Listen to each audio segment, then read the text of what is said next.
all week long coming off that Steelers game, and we'll look ahead to the Jaguars Saints, and of course, as we said, the Liam Coen Show at 5 o'clock on the Jaguars Radio Network. We'll have James Gladstone and Tony Boselli in studio for the fourth consecutive week. We'll have Coach Coen starting week one. We're on 1010XL, 92.5 FM, Jaguars.com, Jaguars YouTube, and a special guest in studio with us on Jaguars Happy Hour today. Longtime NFL linebackers coach, including with the Jags from 2006 to 2013, 2 stints as an NFL defensive coordinator, former head coach at the University of Maryland and at Holy Cross. Started his career in 1975 as a grad assistant under Woody Hayes at Ohio State.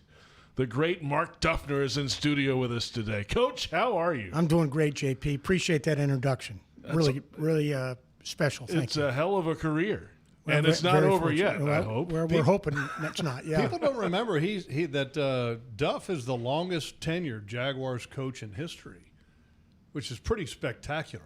How many different head coaches were you involved with here? Well, I was with 3. I was with Jack, I was with Mike Malarkey, and then I was with Gus. So I was with 3 different head coaches, and actually an interim. Mel Tucker was in there as an interim. So really 4. 4, but I was loved being here a lot. I mean, it was great to come here. By the way, you didn't hear the intro there, and Joe was saying that the main star of the show, Love Is Bald. Yeah. Here's how gullible I am. Okay, I was Googling that, by the way, right after the intro, going, is that really a show? This is what I have to deal with every week, Duff. This is what happens here. Oh, he's the best. Yeah, absolutely. You've kept a home here since you started here, right? Yeah, 2006, yeah. I kept my house in Ponte Vedra, and when I left here to go to Miami, in Cincinnati and Tampa, I stayed in an apartment. My wife went back and forth, but, I'm never leaving here. This is the greatest place to live in the country. I think a lot of people don't realize how many coaches have stayed. I mean, you, Mike Malarkey, Tom Coughlin. I mean, heck, Tom Coughlin won 2 Super Bowls in New York, and he's living here. Yeah, Russ Purnell. Former special teams coordinator. Bobby Sutton's down here. I mean, and it's amazing how many coaches want to come back. If they haven't come back, they want to come back. I mean, it's been a very special place to not only players but a lot to the coaching staff. Yeah, we got to work on that. There's always been kind of a fraternity of former players that gather for Alumni Weekend or Legends Weekend. And we need to work harder at gathering some of the former Jaguar coaches back because, look, they played a big part in the Jaguars' history as well. Well, I think that'd be great. I mean, I hope you sound that invite out real loud because I think you'll get a lot of takers on that. Yeah, we're going to work on that. We're going to figure that out because that'd be a pretty cool reunion to gather some of the old coaches with some of the players that they coached. Oh, yeah. Because, that's the one thing I think that's real special about this place. And I mean, you've been a lot of places before. There's not many places like this. Not even close. And that's what's been so great for me the last couple of weeks coming back out here, having the privilege to go out and watch practice, connect with you guys in terms of people that were here when I was here before, seeing those people, seeing people in the equipment room. I mean, just former coaches, players, some of the current players I know, some of this staff I know. I mean, there's nothing like it. I mean, the fraternalness and familyness, if you will, that this place presents is off the charts. Great. And we're in the Miller Electric Center. We're in the Hyundai Studios inside of here. You're shaking your head. A little different than 2006. Oh, my gosh, JP. Unbelievable. I mean, when I walked out onto the practice field last week, I said, you've got to be kidding me. And what they've done for the fans here, to see practice and training camp and all that, and then to this facility here, which I've seen a little bit of, not all of it, it's unbelievable. You talk about a tangible commitment to excellence. I mean, Mr. Shad Khan is ponied up. He's done it. And I think if I'm a player, I want to come to Jacksonville. I'm going to have world-class facilities. I'm in a tremendous town. We are the only show in town, so to speak. They've been successful here. I mean, check the boxes. I mean, they're all over here on the left with positive. Very good. Yeah, there's absolutely no reason why a free agent would not want to come here. I mean, it's just, when it comes to facilities, I mean, everything's there. Now you even factor in the place that we live in. And the reality is that for a long time, everybody thought it was just about the money in the National Football League. Well, it's not anymore. I mean, the arms race in college football has spread to the NFL because facilities matter. Yep. Amenities matter. It's just the way it is.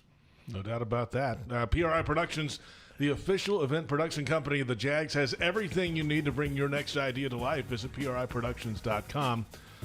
All right, Coach, let's get into the approach from Liam Coen this week. Coming out of the Steelers game, it felt like at times on defense, and Logs chime in on this too, that there's a lot of guys with their hands up, like what's going on, some miscommunication, misalignments, and a lot of yardage on the defense last week. Well, he had an alignment assignment period earlier in the week, and then another scrimmage today to go through almost a complete game sequence, calling plays from the sideline. Benches were out there. What do you think of the approach from Coach Coen coming off the first preseason game and the performance they had? I think it was excellent. I think he grabbed the bull right by the horns. What you suggested, I watched the game on TV, but, tempo hurt the defense. The Pittsburgh team got lined up on the ball, no hurry or hurry up, no huddle type stuff, and that hurt them. And calls were probably getting in late. Game mechanics across the board. Well, you got to practice those things. And, you saw in the Steelers game, like a lot of teams face sometimes, first game, opening game, timing issues on both coaching staff across the board. Well, for Coach to have that walkthrough alignment assignment adjustment, I think was outstanding. Plus, it made the point not only to the coaches but to the players, everybody, hey, we got to get this fixed. Let's don't beat ourselves. Let's beat that group across the field. And then I think what he structured today was, I think, about a 15-series offense, defense scrimmage, good against good, ones on ones, twos against twos, to try to shore up that stuff. And I think he answered some of it. Now, some of it still reared its head. But some flags out there today again, but yeah. Yeah, but I think I watched the defense in particular as far as they got lined up. The offense came out and oftentimes got no huddle. They were on the ball. So they had to deal with tempo.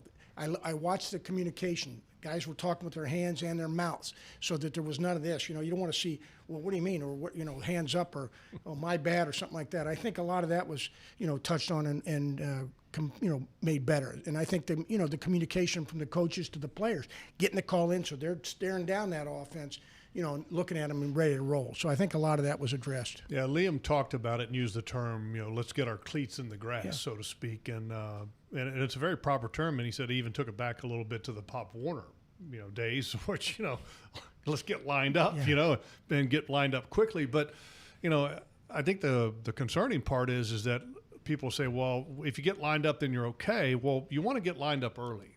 As a player, if you get lined up and you've got your assignment knowledge squared away and it's firm and everybody's firm in that, now once you get lined up, now your eyes are talking with your teammates and then your eyes are looking at the opponent. And then you can digest, okay, what's the formation? Now what's the stances? Okay, I can communicate to him, hey, watch this, look out for that. And if you're rushing to get lined up, then you're not doing any of that. And you're not preparing whatsoever for the play or to react to the play. And so it sets you back even further than just getting lined up. And a lot of people think, well, you're just a little bit late start. Well, it's a late start, but then it becomes later because you're not doing any of that pre-snap reading of the opponent. And so that needs to be fixed this week. And I think most of the biggest improvements typically come from the first game to the second game in the preseason. And I think you'll see a very big improvement. And they worked that mechanics today in that scrimmage stuff. They had the guys that were considered up in the coach's booth, which there's no coach's booth is at Miller Electric Center, but they were up in the balcony. They had one coach in EVP Boselli's box up there, and then another coach, so offense in one, defense in the other one in Liam Coen's balcony up there, so that they could essentially play like it is game day, the mechanics of it. So hopefully that helps. Yeah, I think it's definitely going to help. And what you were talking about is when you get lined up fast, then you can read the indicators that Coach was just talking about, Jeff was just talking about, in terms of what the offense is going to tell you pre-snap. And sometimes those indicators are like the big billboard. They're blatant what they're going to do. Right. But as Jeff said, if you can't get lined up in time to see that and hone in on it, shoot, you're behind the eight ball. And that's exactly what the offense wants to do to the defense. Those pre-snap tools that they can use, tempo, motion, cadence. Today I saw our offense using a hard count and cadence and mixing that up to try, and they got the defense a couple of times. All easy stuff to do to try to distract the defense. So I'll give you an idea, JP. So as a defensive end, Yep. when I would get the line of scrimmage, break the huddle, we got the call. Okay, get the strength call, left or right, and then, okay, now I know, am I in a go 6 or am I in a 5? Playing defensive end, which is an alignment based on the defense. Once I lined up, then my eyes went immediately to the formation, and I already knew the down and distance in the back of my mind. So I'm looking at the formation, and then when I'm looking at the formation, I'm looking at the stance of the guy right in front of me. And the stance of the guy right in front of you can tell you some things. But then there's more that you can determine from other stances as well. I'll look at the backside guard. Because if the backside guard is sitting light and then the guy on top of me is sitting heavy, pretty good chance that it's going to be an open 6 counter. Here comes the backside guard. I'm going to mash him right in the face. Yeah. Okay, so that's one of the things I'm looking forward to. Or the quarterback. What's the stagger of his feet? A lot of times quarterbacks, and they don't even know it, they change their stance under center based on whether they're just under center taking a handoff or giving a handoff away, or they're trying to hurry up and turn out and get a 7-step drop. And then I'm looking at the knuckles. Is weight forward, is weight back. You look at all of that. You need to look at down the line of scrimmage from a defensive end perspective. Also, I look at that backside guard, but then I also can see where everybody is at. As everybody's real tight to the line of scrimmage, chances are it's not going to be a drop back pass because the tackles want to sheet back a little bit if it's going to be drop back pass. Yeah, these are tremendous coaching points that he just gave everybody right here, and that's what it's all about. But you can do that when a couple things happen. When you're lined up early enough. Number 2, your defense. You're not thinking about what my alignment and assignment adjustment is. Now I can jump on those indicators to attack, to advance the play, to be ready for anything that they could do, run or pass. All these things are right there, and that allows you to play faster. And, Zach Thomas, a great linebacker that played at Miami, this guy's talent level was probably more in the average range in terms of a lot of pro players, but his ability to key and diagnose pre-snap, reading indicators, reading stances, reading alignments, backfields, formations, all those things gave him an edge, and we're always looking for that edge to try to get moving towards run or pass quicker than they think you can. Coach Mark Duffner is with us. Real quick, when you get promoted from position coach to coordinator for the first time, or from coordinator to head coach, how long does it take you to get that operation in your head? You're wearing a headset for the first time. You're actually calling a defense for the first time instead of just talking to the defensive coordinator. How different is that for a first-time coordinator in the NFL? It takes some time. Yeah. It takes some time to get used to doing that. You haven't been doing that. You'd like to think, you can do it. Yeah. And oftentimes, you start to do that even when you're watching film. If you think you have goals to be a coordinator, you start to practice a little bit with what your current game plan is, and you start going through the mechanics. But there's nothing like when the bullets are really flying and how to get that done. In fact, it reminds me when I have a story you're talking about. This wasn't my first time, but when I went to Miami from here, in the first game we had was against New England Patriots, Tom Brady. It's in Miami. The headsets come out. In the first drive, two of my starting linebackers get hurt. They're out of the game. And before the first drive, after they get out of the game, the headsets go down. So now, and I'm talking to a new player where I was trying to talk to him. The headsets are down. So now I'm signaling to him. And geez, well, Pete, you think about, what else, good Lord, what else is going to happen here? But we have to roll. So that's why I think what they're doing in terms of the practice mechanics Jeff talked about here in terms of how it's going to go in a game, can't be matched. It's great, and I want as much of that as a coordinator as I can get. Plenty more ahead. We'll come back in a moment. We'll have our obligatory Travis Hunter update when we come back. See what he had to do today. A little bit of both. Yeah, he was all over the field today. Get ready for the Jaguars 5K Sports Complex Challenge Saturday, August 23rd. You'll race through Jacksonville. You'll finish strong at VyStar Ballpark. That's the old baseball grounds. And you'll see your victory moment live on the big screen. You can score up to 6 Jaguars home game tickets at a special low rate. Register at 904-633-2000 or email ticketing at jaguars.com. On 10 XL 92.5 FM, it's Jaguars Happy Hour.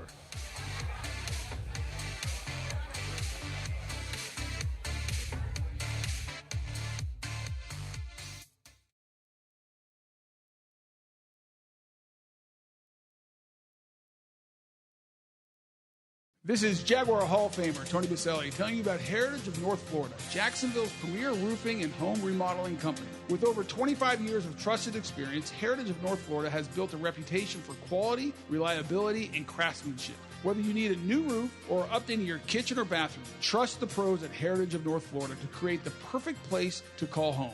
Mention Jaguars to get $1,500 off your next roof or kitchen remodel when you go to heritagenfl.com. Go Jags. It's game time, Jaguars fans. This season, feed your fandom with the Jaguars sub from Publix, the official supermarket of your Jacksonville Jaguars. Wow. Sink your teeth into crispy chicken tenders, boar's head bacon, melted cheddar, sweet coleslaw, and smoky barbecue mayo, all stacked on a fresh white roll. Taste the hype only at Jacksonville Publix locations. Publix, where shopping is a pleasure. The Jaguars bring performance, strength, and passion to every play. And you'll find the same when you bank with Everbank. Open an Everbank Performance Savings account and score serious savings. See what you could earn at everbank.com/Jaguars. Everbank, advantage you. Member FDIC and the official bank of the Jacksonville Jaguars. Are you ready to love how you feel, look, and live in every season? At Elace, we offer more than just luxury med spa treatments. We provide a serene, judgment-free space where you can reconnect with the best version of you. Whether you want to refresh your natural look with Botox or Dysport, pamper yourself with a relaxing hydrofacial, or rejuvenate your complexion with laser resurfacing, our expert team in Jacksonville is here to tailor treatments to your needs. Visit Elace.com today and start your journey to loving yourself. Hey Jags fans, stop dreaming of creating your game day fan cave and build the Jaguars den of your dreams with ZipChair. When it comes to maximum comfort, ZipChair.com is the only place for officially licensed Jaguars recliners, sofas, bar stools, office and gaming chairs, all featuring high-quality embroidered Jags logos. Crack open a few cold ones in the comfort of a ZipChair and make your home the place to be on game day. Head over to ZipChair.com and save 20% today. Use code JagsRadio at checkout. ZipChair.com, furniture for fans. It's the summer sales event with the Ford Groom. Sam, 30 seconds on the clock. The Ford Summer Sales Event. Great time to buy. Correct. What do we have amazing deals on this summer? Ford trucks and SUVs. Is Ford America's all-time best-selling auto brand? Let me think. Yeah, it is. 3 for 3. What do I win? You get to work at the Ford Summer Sales Event. Amazing. I think I was going to do that anyway. You betcha. Based on Automotive News Almanac historical data and industry-reported sales data from 1909 through 2024 CY.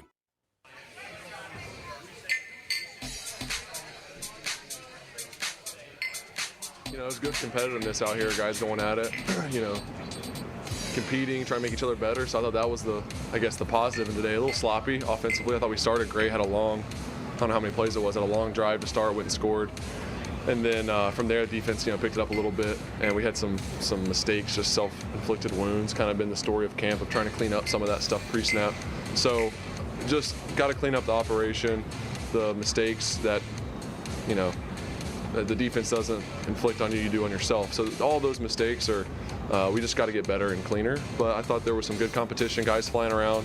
So there was some good, some bad. We'll watch it, we'll learn from it all.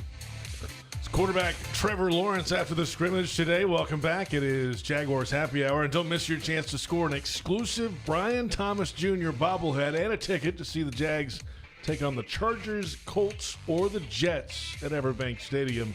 One bobblehead comes with every ticket. Get yours today at jaguars.com/bobblehead or call 904-633-2000. JP Shadrick, Jeff Lageman, former Jaguars linebackers coach Mark Duffner in studio with us today. Glad to have you, Coach. It's awesome. I'm really pleased to be here with you. Really great. He's a ball coach, man. He wants to talk ball. No doubt. He just want to sit on the beach. No, Get in here and watch some football. No umbrella drinks for Duff. No, he wants to talk a little ball. You're doggone right, 100%.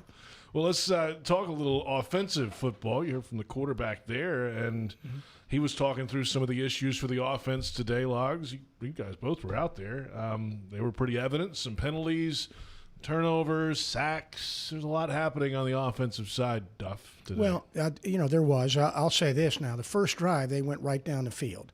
I thought opening pass really was thrown in Brian Thomas Jr. had it in his hand, should have caught that, but they went down the field, scored the great run, cutback run by Bigsby, and wide open actually, which I hadn't seen a lot of that, but really good cutback run. So excellent drive starting out, and then they just couldn't get back to the rhythm. There was as you said, penalties where it would stop them or bring them back. It looked like there was some miscommunication on some throwing routes in terms of that. The running game was okay, I think, as far as that's concerned. They protected the ball pretty well, but there was a couple breakdowns in protection, and it was good to see the rush from the defense. But they just couldn't get the rhythm back, and so I thought a little too inconsistent, in terms of what you were looking for in terms of just moving the chains and getting the ball in the end zone. Yeah, the one thing that I did not like coming out of the mouth of Trevor Lawrence was kind of the story of camp. When he's talking about some of the mistakes or whatever, self-inflicted wounds. Well, last time I checked, you're the quarterback, okay? And if you're the quarterback, you're the leader, okay? And if you're the leader, then you need to lead to the point that you're making people uncomfortable. You need to demand more. You demand more of everybody around you. You demand more of yourself to get through that. So that's not the story of camp. And I want to see that step more to the forefront with 16. It's your team. It's your offense, okay? Let's go. Take control of it. Grab it by the horns, so to speak, and grab everybody along and drag them along. Let's go. It's his offense. I mean, you can sit there and say, it's Liam Coen's offense. It's Grant Udinski's offense. No. It's 16's offense. So I want to see him take that next step, because him taking that next step is imperative for the success of this franchise. I don't think it could be said any better than that, and that's a fact. And this guy's got all the tools to do that, and now's the time. I mean, I think you got to give kudos to the personnel department here. They've upgraded the receiving core, I think, is strong. I think the running back group is excellent. You've got numerous players there. I think you've got weapon at the tight end position with Strange. So you've got weapons on this offense. We get this offensive line in terms of those starters the way they want them, and get them in the flow sooner, in terms of the gel for that group. You've got a pretty good group out there. And like you just said, we can't tolerate beating ourselves. We can't tolerate drops, pass drops. Shoot, we rep this stuff all day. We got to catch that ball. We can't tolerate, 2 penalties in the first drive the other night. The first play. Can't happen. I mean, we're pros, and we're in this thing. We're in it to win it. And so we don't have – nobody's got enough talent to beat 2 teams, meaning us and the opponent. We got to beat those suckers. So we all got to be together and in this thing to win it. I love the fact that a little adversity now. Right? I mean, sure. Adversity after week 1, the defense getting cleats in the ground. Yeah. That's adversity, right? It's pretty adverse, yes. Second scrimmage that you have in-house, a little adversity, right? Offense is not where it needs to be. Offense is making some self-inflicted wounds. I mean, look, having to go through that now, I think, is better than just, having everything be all perfect. We're living in Alice's Wonderland, okay, for preseason. Because, when you have that, let's flash back to last year. We kind of had that moment, in preseason. We're like, everything's great and fine and dandy. We're going to compete. Well, you go down to Miami and you have one bad thing happen, a Travis Etienne's fumble, and all of a sudden you crap the bed. I mean, for lack of a better term. And so I like the fact that there's some adversity right now. I think it hardens a football team, and it teaches them some valuable lessons. And to the offensive line, they were moving guys around all day today, both sides of the center. I mean, Anton Harrison moved to left tackle at one point, and then left practice, got dinged up, and didn't finish practice today, Logs. And we'll see what Liam Coen says tomorrow about that. They've been moving guys around like McCary, Edoga, even Anton Harrison got some snaps and one-on-ones at the other tackle. Mm-hmm. So I like it. Wyatt Milam continues to rep at darn near every position but center. Yep. And, oh, by the way, he looks really good. I don't know if he's not one of the best 5 offensive linemen on this team. I will tell you this. He's the best offensive lineman finishing plays. Pretty good thing to have, on your character sheet, finishes plays. No, we're looking for that. We're looking for finish. That's for darn sure, and I agree with you on that. And I think that, really when you look at the offensive line, I've only seen like 5 practices, but the guy that's pretty much it's Cleveland who's at the left guard, I think, who's been sitting in the same spot. They've been rolling people around. I think it's good to do that. Some of it's because, well, we're prepared. If somebody gets hurt, we've got a guy who's got, being trained in another spot. But obviously there's some indecision with that. And so they're still, as I said, trying to find out who's going to be the best bunch. But I like what you said about Milam. I think this younger fella, Monheim, I guess, has also shown some things. I think he can be a backup, in the center position, center guard area. So, but I think we got to get these tackles squared away. And I know they know that too. Yeah, I'm looking forward to I was kind of looking forward to watching until the injury today of Anton Harrison. I was going, could he sneak some reps at left tackle this week in New Orleans or something, because we saw a little bit of that in the first scrimmage inside the stadium. So I hope it's not anything serious with the ankle or whatever lower leg injury that he had. But we'll find out. Monheim, just real quick on him. A lot of people kind of look at him as only a center. At SC, Southern Cal, he played a lot of positions, and he's got some size to him. So I think he's got flexibility. And the one thing that you have to do when you have a backup center, the center's got to be able to play inside at other spots as well. He's got to be able to play left guard and some right guard. And so they've been working Monheim at left guard, right guard, and center, and then they've been doing the same thing with the incumbent backup center. From Kentucky. Yes. Thank you. Yes. Look, we both had a moment about Luke Fortner. Had to look at my sheet right there. Sorry, Luke. Whoops. And look, I thought Fortner is kind of more of a pure center. And so I think Monheim's got a little bit of an advantage there, because he has some past experience playing multiple positions. But, time will tell. All right, let's come back in a moment. We'll get our Travis Hunter update, and we'll get into this Jaguars defense, some of the personnel, your thoughts on especially the linebacker group. That's your forte. I want Duff's opinion on that. Yeah, we're going to get it. All good. We'll see if we get it when we come back. From the backyard to the beaches, the Ford F-150 with available Pro Power on board gives you the power of a mobile generator. Ford, proud partner of the Jacksonville Jaguars. See your local Ford dealer today. We're on 1010XL, 92.5 FM, Jaguars.com, and Jaguars YouTube. It is Jaguars Happy Hour.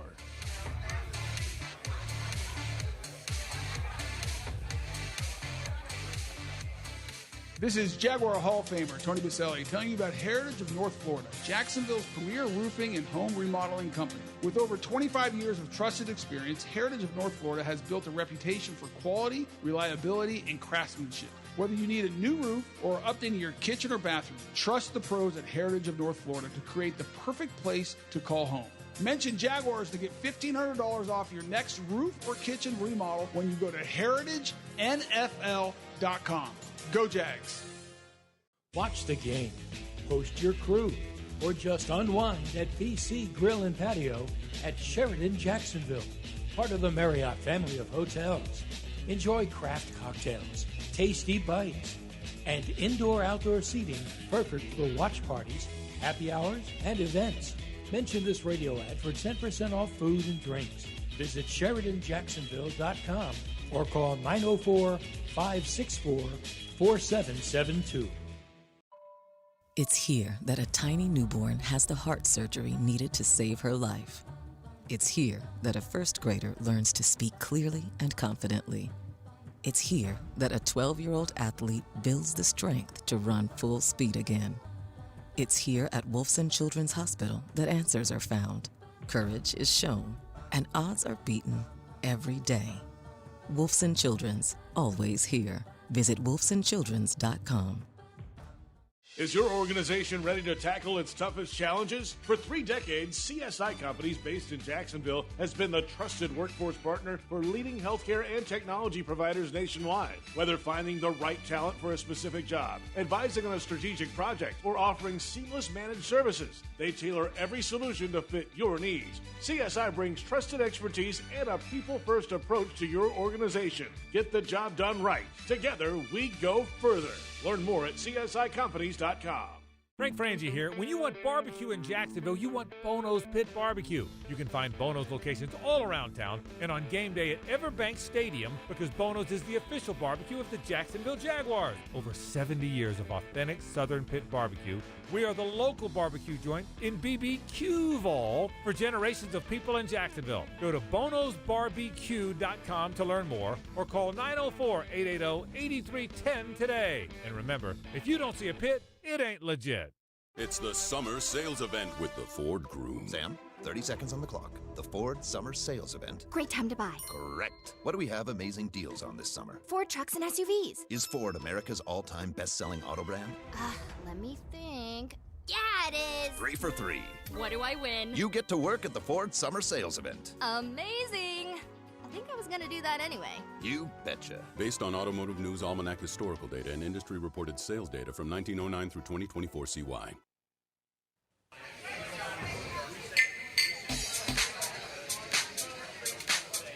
It takes us just coming in, being ourselves every day, being true to ourselves. As far as we obviously know it's a physical sport. We all want to come out here and be physical, but at the end of the day, it's either you're going to win or you're going to lose, and don't nobody want to lose. So coming in with that mindset, I feel like as far as with our defensive perspective, we want to be physical, we want to stop the run, and that's our main focus first. That is Trayvon Walker earlier this week, Jaguars defensive end. Welcome back. It's Jaguars Happy Hour from the Hyundai Studios, the Miller Electric Center on 1010XL, 92.5 FM. JP Shadrick, Jeff Lageman, former Jags linebacker coach Mark Duffner in studio with us. One final segment with you. What's up, Logs? There was a play today, and Duff, you might remember it. JP, you might as well, in the scrimmage. So I believe Trayvon was the I can't remember if he was right or left, but anyway, so Ezra is left. So if Trayvon was the left end, Ezra was the left guard. Ezra pulls over to Trayvon. Trayvon sees it coming. It is a collision to end all collisions. And when I was watching it as they were approaching each other, I was like, this is going to hurt. This is going to hurt. And they collided, and they both rocked each other to no end. But 44, like just literally like a statue, just kind of shucks off Ezra Cleveland and then makes the hit. And I'm going, that's what makes him special. Big, strong, powerful, and great at the point of attack. Well, let me say this to you. You've defined him very, very well, and everybody in the league covets that guy. I mean, I lit more candles in church that we would get him when he was coming out than you can imagine. No, and I'm just telling you, now that I've seen him up front and personal since the draft and all that, geez, oh, Pete, I mean, he's terrific. And he's getting better, too. Buddy, he's only going this way. I mean, he's going up. You write it down. He's going to have a hell of a year. He had a move, and I don't know if you remember me talking about this, JP, last week, but I was saying that he's starting to get a bag of tricks, so to speak, as a pass rusher. You know, the first couple of years, he's power, speed to power, and that's really all of his game. He did a move on Anton today that was a little chop rip, and I was like, ooh, yeah. And it was natural because, Trayvon's such a power guy, and you always have to have the complements or the counters to your main primary moves. His main move is a power move. So he was going at Anton, and Anton's getting ready to set the anchors out and kind of drops the hips, puts the arms out, and then Trayvon is coming at him, and then chop, boom, by him before Anton even knew that he was in the neighborhood. It was a beautiful move. Yeah. But it's good to see him making that progress. Absolutely. And I like you said, I think it's only going to get better and better as he continues to define his game in terms of moves and things like that. I mean, he's a force to reckon with now. And you put him together with Josh on the other side. I mean, you do have two guys that command your attention big time. Coach Mark Duffner in studio with us. We're talking Jaguars defense. Let's move back to the second level now at linebacker. And Foye Oluwakin's been in the league now for a long time. It's his 8th year in the NFL. Been here for a few years. Devin Lloyd, former first-round draft pick, 4th year, final year of his rookie contract this year. Chad Muma was in that same draft. Yasir Abdullah's been around a little bit, 3rd year now. They just got Dennis Gardeck in free agency, 8th-year player. From Arizona his entire career. And a lot of new faces, a lot of young guys. They've spent some draft capital here this year, Duff. So What's your, after 5 practices or so, your impressions of the linebacker room, and how does it power this defense? Well, each of these guys have a lot of strengths, I think that they can add. I mean, Foye, all I know, he's a productive player. Now, I'd like to see him be a little more of a big play player, but, in terms of tackles for loss, in terms of winning the one-on-one sometimes on pressure if they bring him and affect the quarterback. But he is a very productive player, and that's what you're looking for. How many hits does he make per the number of snaps he's in the game? This guy's led or been at the top of the league in terms of production, and that speaks highly. I'm impressed with that. Devin's a guy that's got real good length. I kind of. And looking at him when he was coming out, I said, wait, we'd put him at Sam linebacker because of his length, and he had some success as a rusher, so you could do some things with him off the edge. I don't know what Anthony's thinking about with him in sub or nickel defense, if he's going to move him around a little bit to take advantage of some of that rush ability, but I like his length and his range. I think he's still learning maybe a little bit in terms of the key and diagnose part of it a little. I think that I'll say that Combs, as a young player, he just tends to be around the football. I like his toughness. I mean, he got involved in the fight the other day with the running back, and I just like the fact that he's competitive. Branson Combs, the undrafted rookie from Wake Forest. Yeah, and he shows up a little bit. I think that I kind of like Ventrell Miller a little bit and what I see him do. I think all of them have roles to fill right now, but I'd say the guy that commands a lot of my attention just because he's so productive is Foye. I've admired that guy's play, and it's not easy sometimes if your line is a little bit inconsistent to have that guy be as productive as he is, and so I think you like that. Abdullah, I liked him when he was coming out. Another guy that I think can give you some edge help and some pressure off the edge. Gardeck, like we talked about, that guy's had true success in games as a rusher, and I know he's a good special teams guy. So. I think that the group is one that, I think is going to add to the defense as far as that's concerned. I don't know that there's anybody that's a headliner. Just an unbelievable guy in that group, but it's a solid group. Jack Kaiser, I think, is a good player, smart, tends to be where he needs to be. I don't know. We'll see what his role continues to be, but I know they're giving him a lot of opportunities to show where he can contribute. I think the issue there at that position is that, besides Foye, because he's a proven player. Yeah. The rest of them right now don't have any resume that makes you go, wow. Yeah. So you're kind of trying to figure it out after Foye. And Gardeck might be the closest one to that. Well, because he's been around the league forever. Well, and he's a Sam. Yeah. He's a Sam / spinner / edge rusher, do it all, special teamer.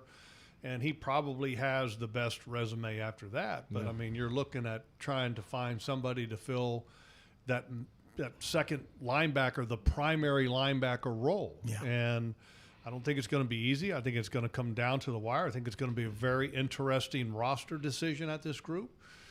Each guy has some good qualities, but there's nobody that stands out yet. And Devin Lloyd, as a first-round pick, the reality is I don't think he's standing out either.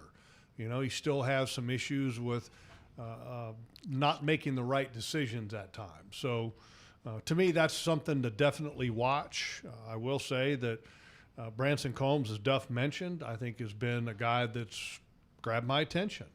And we'll see where that goes. But right now, that's a position group to watch very closely.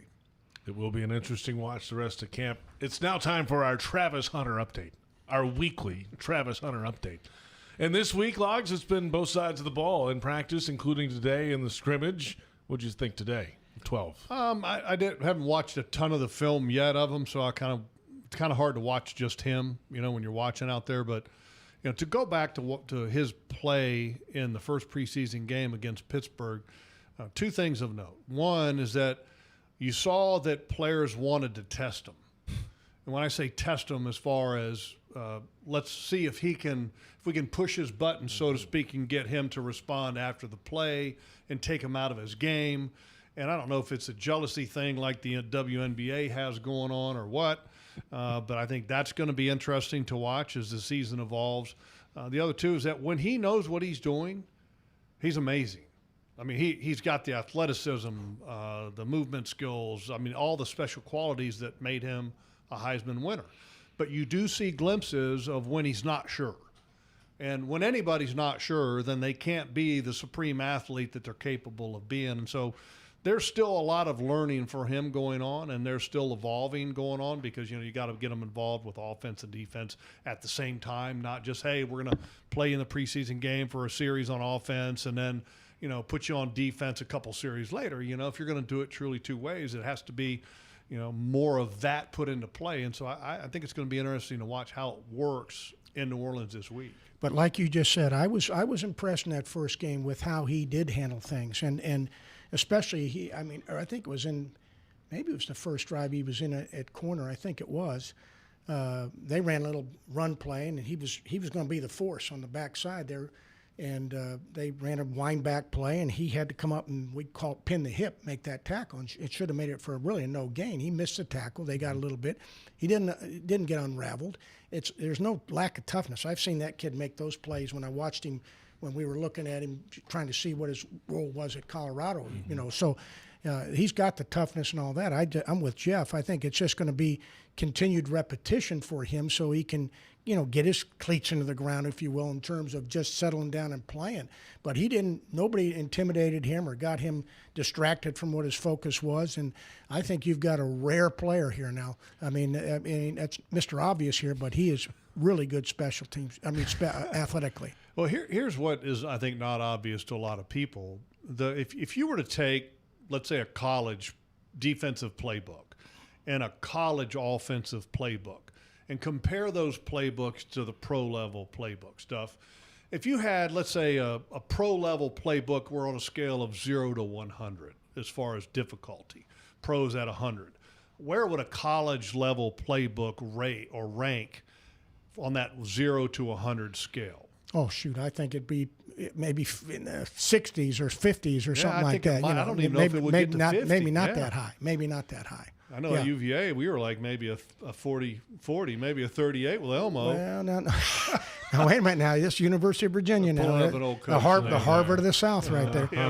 Let me tell you. Very complicated. No, his old coach, I happened to talk to this week, his linebacker coach, and of course he loves Jeff, but he told me, he said, Duff, this guy was the smartest player and he's coached forever and coached a million places, and he didn't know I was going to say this, but he said that he was the smartest player I ever had. All I had to do was tell him one time or show him one time, and it was done. In fact, he said he knew it better than I did. Wait, hold on. You're talking about Jeff Lageman? Yeah. Oh, yeah. Oh, wow. No. I'm sincere. No. I'm just kidding. No, I know you are, but I'm not trying to fatten his head. But this coach who I played ball with in college, just couldn't stop talking about not only the intelligence of Jeff, but also nobody finished and practiced harder than he did. We had two linebackers, and Phil Almation was our coach, and it was me and Billy Griggs. Yeah. And David Griggs, Billy Griggs was his older brother who was at UVA before him, just like I had an older brother at UVA before me. And I was, 6'6", 230, 35 pounds. And then David Griggs was 6'4", 235 pounds. I mean, you talk about two big, tall inside linebackers, Duff. That you don't find that very often. You don't find it anywhere. No. And I told Elmo, I said, Elmo, you just chewed gum? You didn't have to coach those two. Geez, Pete, they had players now. We had a pretty good pair. And then we had another guy who was a backup in the rotation by the name of Phil Thomas, who was pretty good too. But yeah, it wasn't very complex in college. But for Travis Hunter, I mean, this is very different. And I think there's a challenge too, both offensively and defensively, because you have a player, and I think the first instinct as a coach is, hey, let's just limit the package that he's doing, so we can simplify it for him. Well, if you get too simple, then you really, I think as an offense and a defense, you get predictable. So the challenge is to make sure that you're not predictable when 12 is on the field, because you're not simplifying it so much that you're still running the full playbook on offense and the full playbook on defense. For example, if Travis Hunter is only learning one of the wide receiver positions, then it makes it a little bit easier to kind of get the tells. If Travis Hunter is playing all three of the wide receiver positions and you're mixing it up, Duff, as a defensive coordinator, oh my gosh, I mean, how do you figure that out? Yeah, big time. No, that's absolutely correct. If they can let him learn it and don't give any tips away, because we're always looking for that. Anything we can get that's, like he said, the tells we'll take. But you get this guy and move him around, whew, it's going to be testy now. All right, final thought with you here, Duff. What are you looking for in the game on Sunday in the Superdome? Well, I would say, I think, again, first and foremost, everybody stay healthy. That'll be the number one goal, come out of this thing healthy. But I think that continuing to improve the communication on both sides of the ball, alignment, assignment, adjustment, being that perfect, not giving away snaps as far as that's concerned, running the football, establish the run game, show physicality. They may know you're running, heck with them. I mean, we're coming at you, and let's have the confidence and the physicality to do that.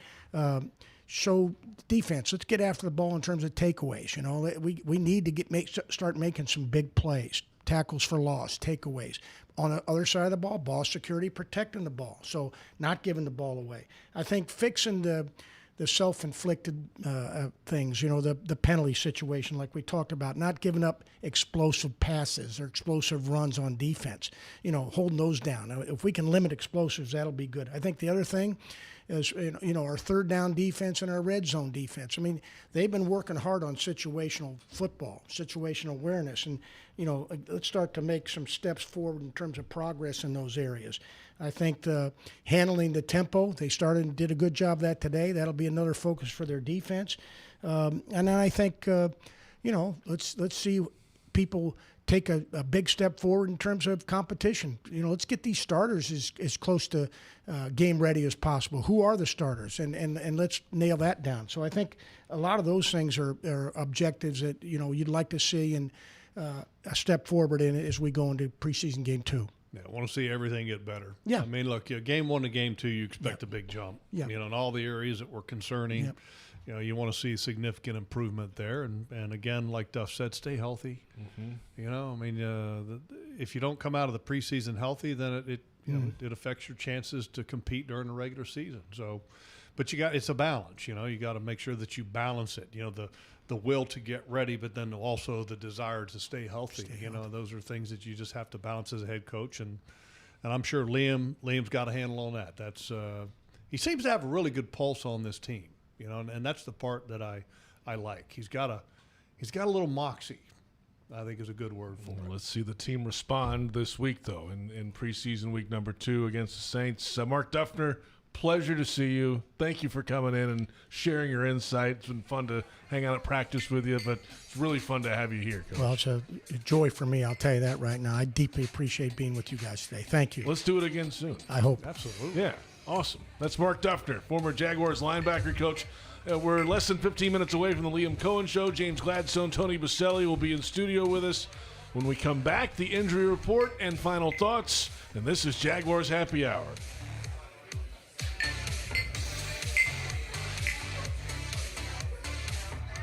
This is Jaguar Hall of Famer Tony Boselli telling you about Heritage of North Florida, Jacksonville's premier roofing and home remodeling company. With over 25 years of trusted experience, Heritage of North Florida has built a reputation for quality, reliability, and craftsmanship. Whether you need a new roof or updating your kitchen or bathroom, trust the pros at Heritage of North Florida to create the perfect place to call home. Mention Jaguars to get $1,500 off your next roof or kitchen remodel when you go to heritagenfl.com. Go Jags. It's the summer sales event with the Ford Groom. Sam, 30 seconds on the clock. The Ford Summer Sales Event. Great time to buy. Correct. What do we have amazing deals on this summer? Ford trucks and SUVs. Is Ford America's all-time best-selling auto brand? Let me think. Yeah, it is. 3 for 3. What do I win? You get to work at the Ford Summer Sales Event. Amazing. I think I was going to do that anyway. You betcha. Based on Automotive News Almanac historical data and industry-reported sales data from 1909 through 2024 CY. No. What now? The toilet. It's growling at me. Growling? Seriously? It's alive! The water's rising! I swear it's plotting revenge! Relax. I'll call Duck Duck Rooter before it takes over the house. Got a plumbing emergency? Don't wait for the drama. Call Duck Duck Rooter, your local plumbing pros and proud partner of the Jacksonville Jaguars. DuckDuckRooter.com. Hey Jags fans, stop dreaming of creating your game day fan cave and build the Jaguars den of your dreams with ZipChair. When it comes to maximum comfort, ZipChair.com is the only place for officially licensed Jaguars recliners, sofas, bar stools, office and gaming chairs, all featuring high-quality embroidered Jags logos. Crack open a few cold ones in the comfort of a ZipChair and make your home the place to be on game day. Head over to ZipChair.com and save 20% today. Use code JagsRadio at checkout. ZipChair.com, furniture for fans. Are you ready to love how you feel, look, and live in every season? At Elase, we offer more than just luxury med spa treatments. We provide a serene, judgment-free space where you can reconnect with the best version of you. Whether you want to refresh your natural look with Botox or Dysport, pamper yourself with a relaxing hydrofacial, or rejuvenate your complexion with laser resurfacing, our expert team in Jacksonville is here to tailor treatments to your needs. Visit Elase.com today and start your journey to loving yourself. The Jaguars bring performance, strength, and passion to every play. And you'll find the same when you bank with EverBank. Open an EverBank Performance Savings account and score serious savings. See what you could earn at everbank.com/Jaguars. EverBank, advantage you. Member FDIC and the official bank of the Jacksonville Jaguars.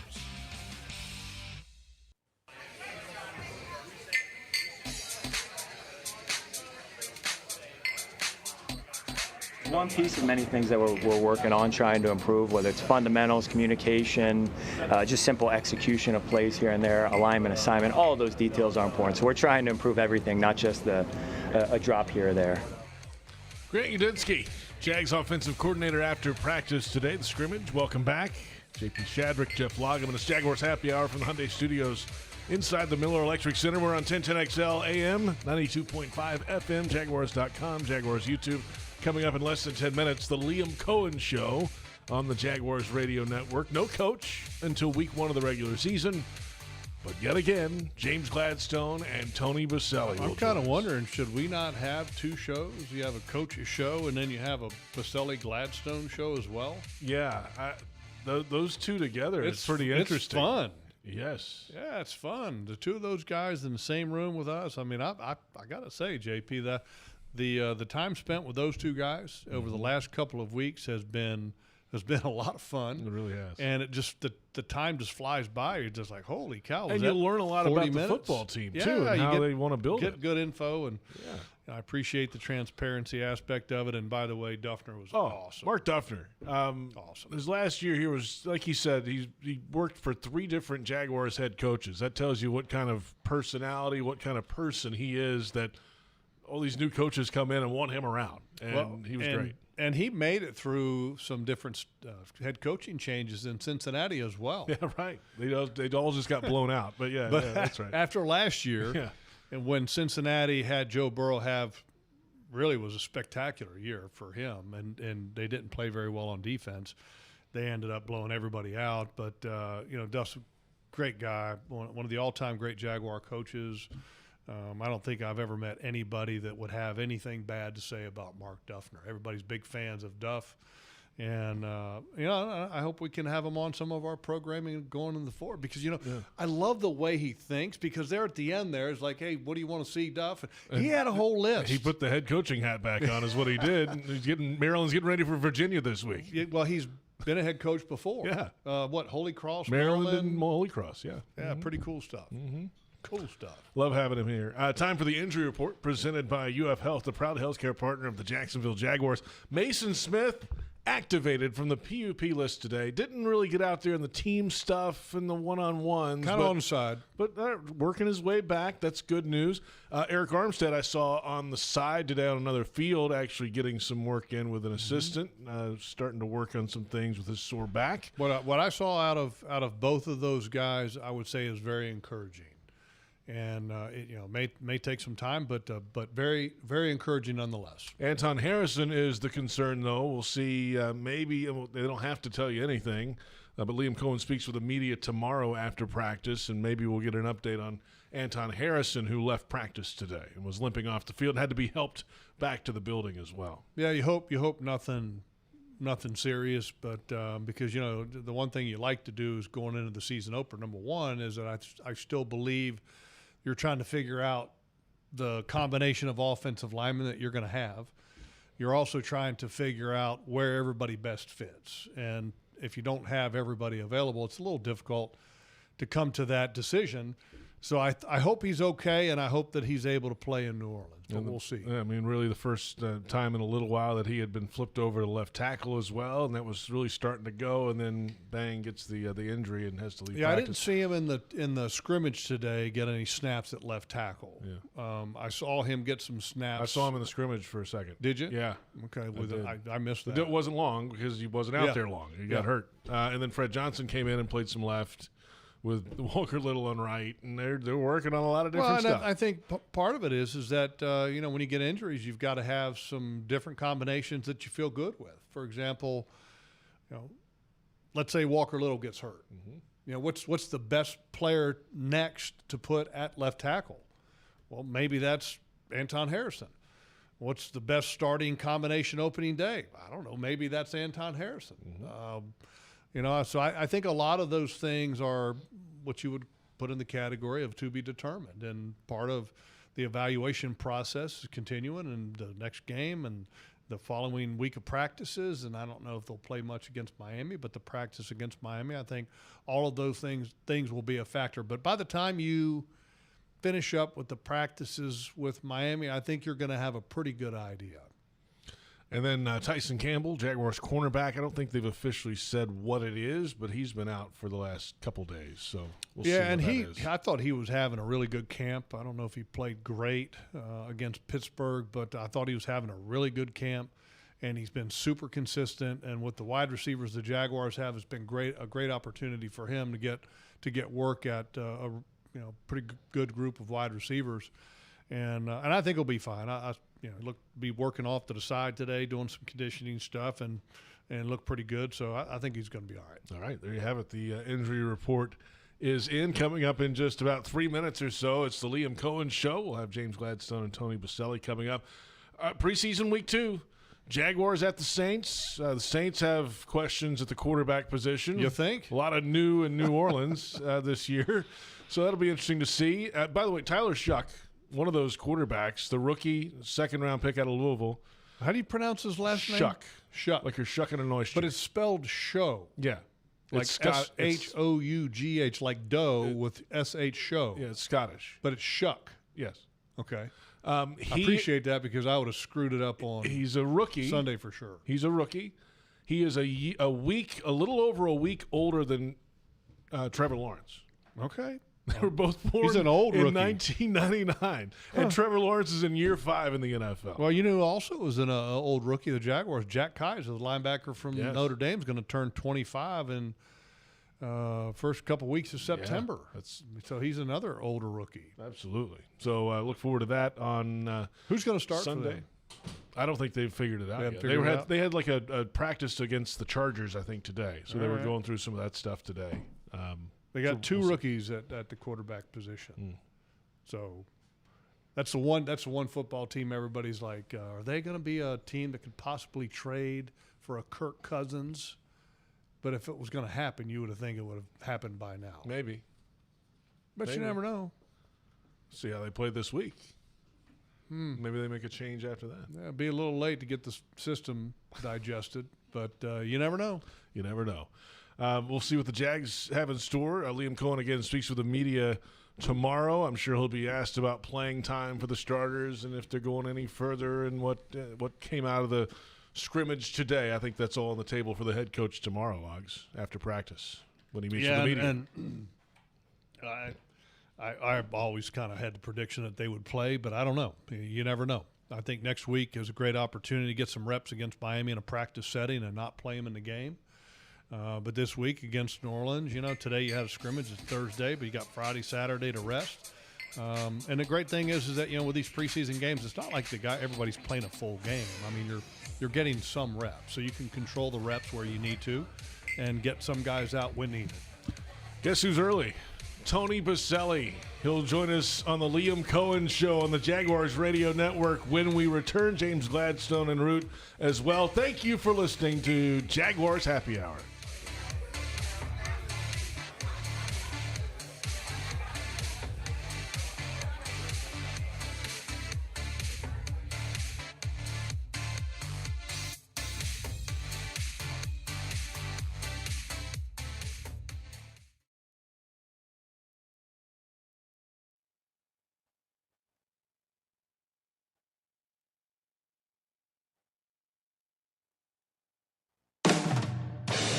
Welcome to the Liam Coen Show, presented by Fresh from Florida.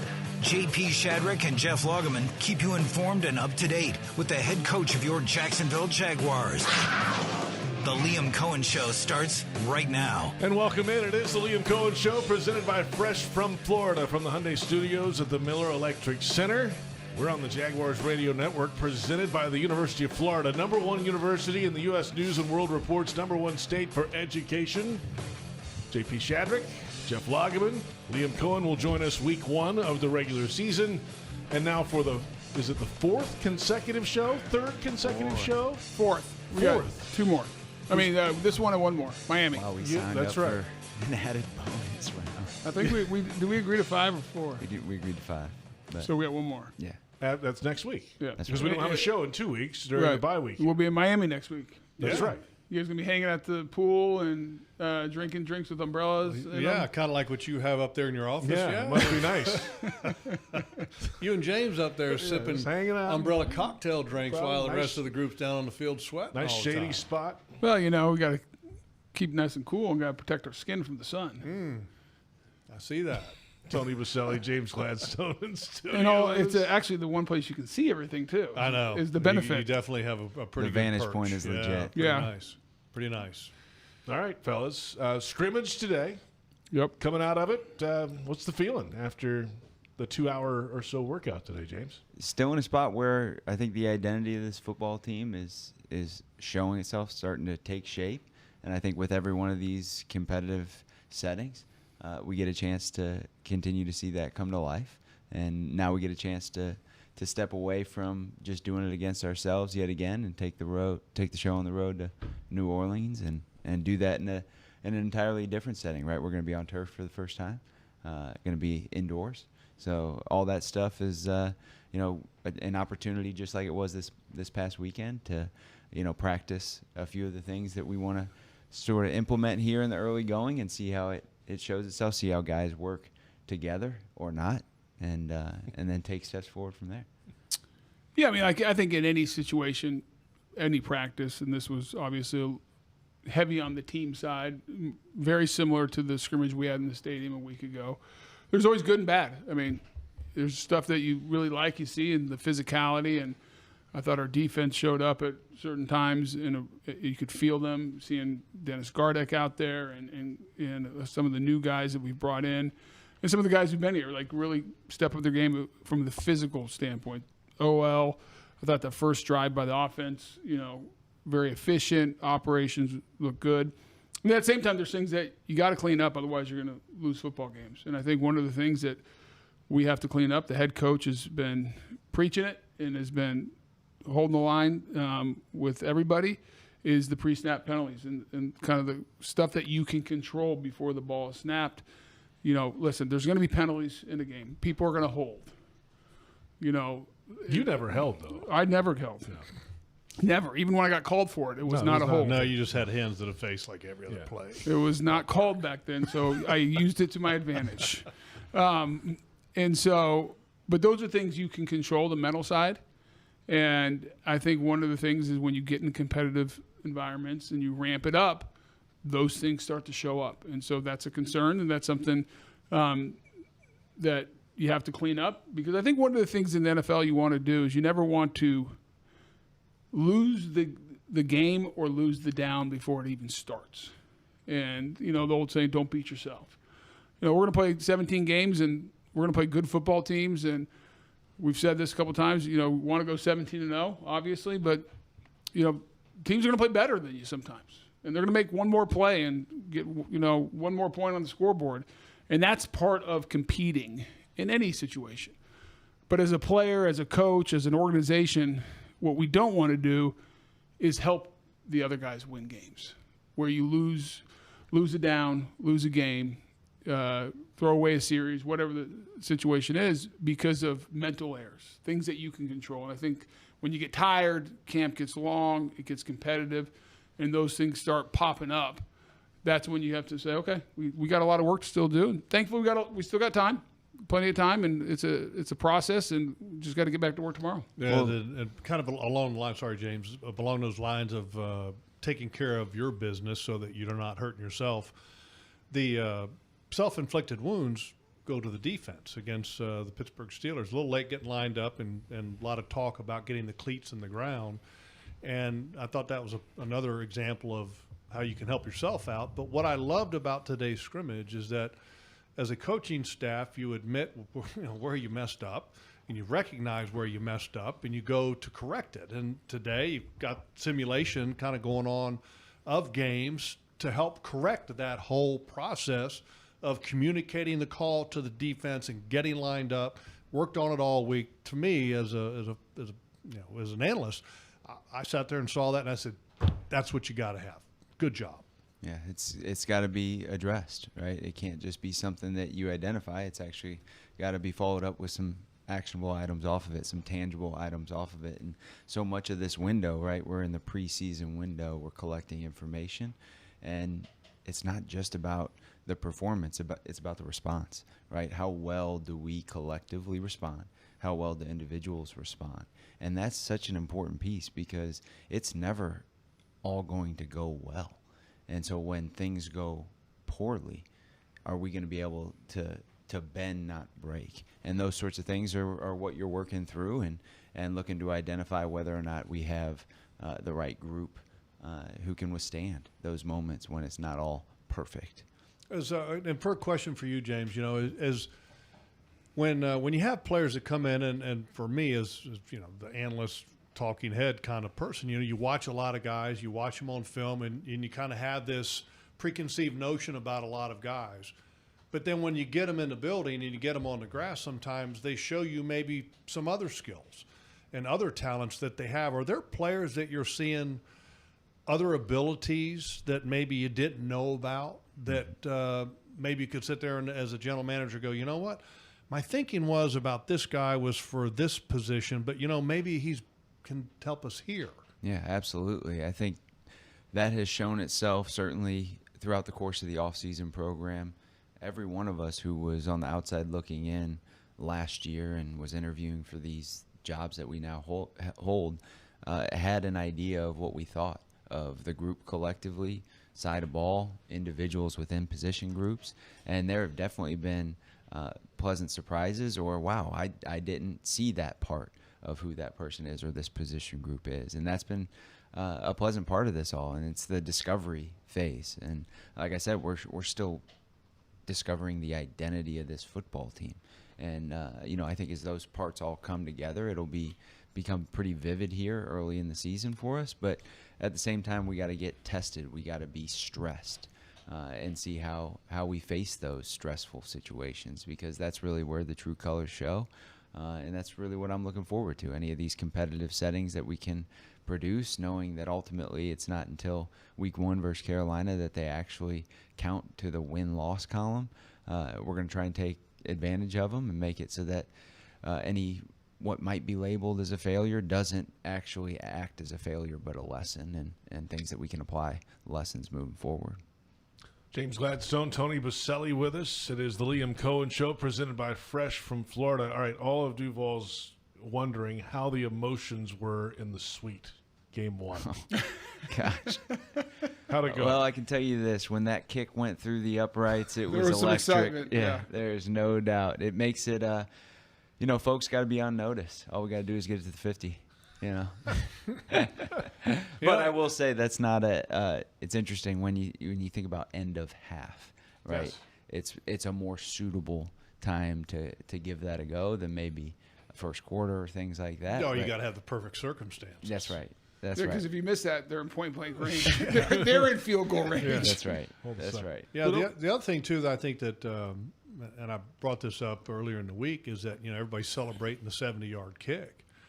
But let's not forget what happened on the situational plays mastery leading up to that by 33 and catching a little dump off and making a great catch that was behind him and then turning around having a guy on him. He made that guy miss and then plowed forward ahead for a 13-yard gain and then has the wherewithal to get down on the third down play for a gain of 4 and still have a second left on the clock to be able to make the kick. I mean, I thought that was really impressive by Bashal Tootin in that game. You know what? So that is with explicit intent. There are segments throughout each week that our coaching staff puts together that is specifically focused on situational masters. And obviously that type of stuff is prepped in advance, but extremely well executed in the moment. And that's what you like to see, right? Tony was talking about, hey, we got to clean up pre-snap penalties. But there are plenty of instances where high-level situational mastery has shown itself. And that stuff's got to be praised. But we're looking for that to be the case on an overwhelming, consistent basis, right? And again, perfection is hard to actually get to, but that's something we're seeking. And so we'll always look to be better than we were. But that is a great moment and great layer to identify as a part of that lead up to a historic kick, but certainly a big part of that. I don't know if we call it historic. It's preseason. Historic preseason kick.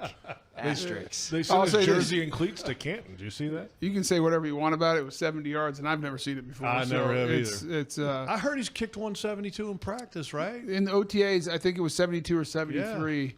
Yeah. And it actually made it easier. I thought when he hit it, I thought it was spinning too much, the 70-yarder. I'm like, it's going to be a little short.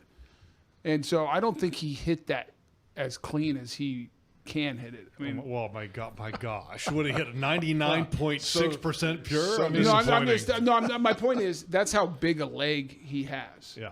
But it's interesting, and this is the competitive spirit that we want here. You look at Cam Little, amazing kick, but there's things he can clean up. Like, so whether it's the guys who do great things like a Cam Little, there's things that he can clean up. Kickoffs. It wasn't perfect. And so that's great. Hey, let's celebrate what we do well. We talked about the situational masters. That's big time. That's taking exactly what our coaching staff is teaching in the meeting room, practicing on the grass, translating to success on the field. Boy, it doesn't get better. That gets you excited. At the same time, you never want to get comfortable and say, okay, we got this. Okay, look at how great that was. That's never. You got to have the same. You have to have the same excitement of correcting the mistakes, the same competitive spirit, the saying, hey, this isn't good enough. And one of the things that I really appreciate about our coaching staff, and I give the players credit, their approach on the field. I mean, it wasn't perfect today, but those guys practice hard. They're physical. And so seeing them understand what is being asked of them and then going on the grass and trying to reproduce what we talk about in the meetings, what is preached, the standard. And it's just an ongoing process that we got to continue to attack day in and day out. And, you know, and even when we kick it off in the regular season, we're not done. I mean, it's a long season, you know. You keep on working, keep on getting better, and we'll see where we end up at the end. We'll come back in a moment, and we'll get in the trenches on both sides. That's where Tony likes to Let's to go. It's where the game's won, JP. Well, before we do, though, I got a question for him about this whole kicking operation. Yeah, because hurry. There's a little tidbit. We'll do it after the break. Oh, okay. Yeah, kicking operation. I am an expert at the kicking operation. I've studied it deeply. You're an expert at most things. Just ask him. That's what he is. Tony Boselli, James Gladstone in studio with us. This is the Liam Coen Show on the Jaguars Radio Network.